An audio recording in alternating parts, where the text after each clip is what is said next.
লাইভে এসে একটা করে ক্লাস আমিও শিখব, আপনারাও যদি শেখার ইচ্ছা থাকে তাহলে শিখবেন।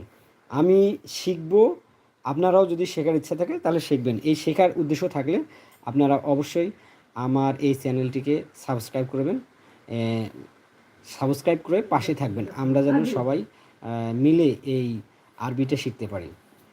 কেননা আমরা যদি হজরত মুহাম্মদ সাল্লাল্লাহু আলাইহি সাল্লামের উপর যে কোরআনটা নাজিল হয়েছে, এই কোরআনের মধ্যে আমরা জানতে পারছিলাম যে জানতে পারলাম যে নমরুদ এর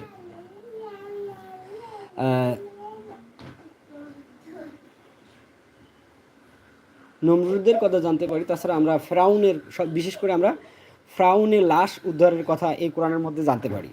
তো ফেরাউনের লাশ উদ্ধার করার পর এই লাশ নিয়ে অনেক গবেষণা হয়েছিল যে ফেরাউনের লাশ এতদিন কিভাবে কোনো মেডিসিন ছাড়াই অক্ষত অবস্থায় থাকলো। তো মিশরের রাজা এই ফেরাউনের লাশ নিয়ে যখন গবেষণা করতে চাইল, তখন মরিস বুকাইল নামক এক ডক্টর, যিনি সবচেয়ে বেশি মানব জীবন নিয়ে গবেষণা করতেন, এই মরিস বুকাইল তার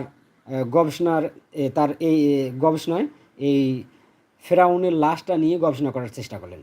এবং ফেরাউনের লাশ নিয়ে অনেক গবেষণা করার পর তিনি বিভিন্নভাবে, তিনি কিন্তু আগে আরবি জানতেন না, বিভিন্নভাবে চেষ্টা করে তিনি জানতে পারলেন যে ফেরাউনের লাশ,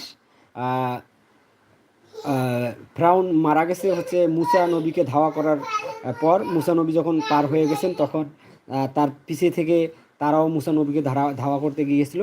মুসা নবী যখন নীলনদ পার হয়ে গেছেন, তখন এরা মাঝখানে ছিল।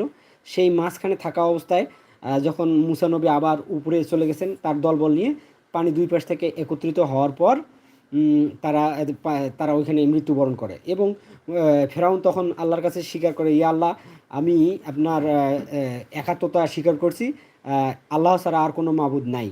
তো আল্লাহ তাকে স্পষ্ট করে বলছিল যে তুমি যেহেতু আমার আমার একাত্মতা স্বীকার করছো, তবে আমি তোমার শরীরটাকে অক্ষত অবস্থায় পৃথিবী যতদিন থাকবে মানুষের এই দৃষ্টান্ত দেওয়ার জন্য আমি পৃথিবী যতদিন থাকবে ততদিন পর্যন্ত তোমার লাশটা অক্ষত অবস্থায় রাখবো। তো এই মরিস বুকাইল কি করলো, তার এই গবেষণা করার পর একবার আরব দেশে ভ্রমণ করলেন। আরব দেশে ভ্রমণ করার পর আরব দেশের যে ডক্টরগুলো ছিল তাদের সাথে কথা বলতে শুরু করলেন।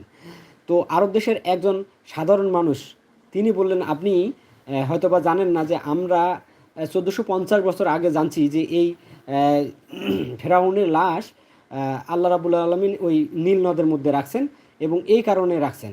তখন তিনি বললেন, অবাক হলেন, আশ্চর্য হলেন। তিনি কয়েক বছর গবেষণা করার পর জানতে পারলেন যে ফেরাউনের লাশ নীল নদে ছিল। আর সে কথা কোরআনে আসলে স্পষ্ট করে আছে বলা।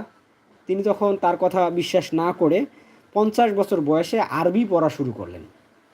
এবং 50 বছর বয়সে আরবি যখন পড়া শুরু করলেন, সেই 50 বছর বয়সে সম্পূর্ণভাবে আরবি পড়া শিখে এবং কোরআনটাকে রিসার্চ করে সুন্দর করে তিনি একটা বই লিখলেন, যেই মরিস বুকাইল বইটার নাম দিয়েছেন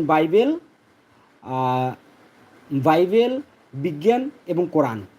তিনি এত সুন্দর করে স্পষ্ট করে মানুষকে বোঝানোর চেষ্টা করছেন যে আল্লাহ রাব্বুল আলামিন আমাদের যে পথ প্রদর্শক, আল্লাহ রাব্বুল আলামিন আমাদের জীবন পরিচালনা করার জন্য যে দিক নির্দেশনাগুলো দিছে, সেগুলো আমাদের জন্য কতটা গুরুত্বপূর্ণ। তিনি তার এই বইটার নাম হচ্ছে বাইবেল, কোরআন এবং বিজ্ঞান। কোনটা আগে, বাইবেল আগে না কোরআন আগে নাকি বিজ্ঞান আগে, তিনি স্পষ্ট করে সুন্দরভাবে বলেছেন।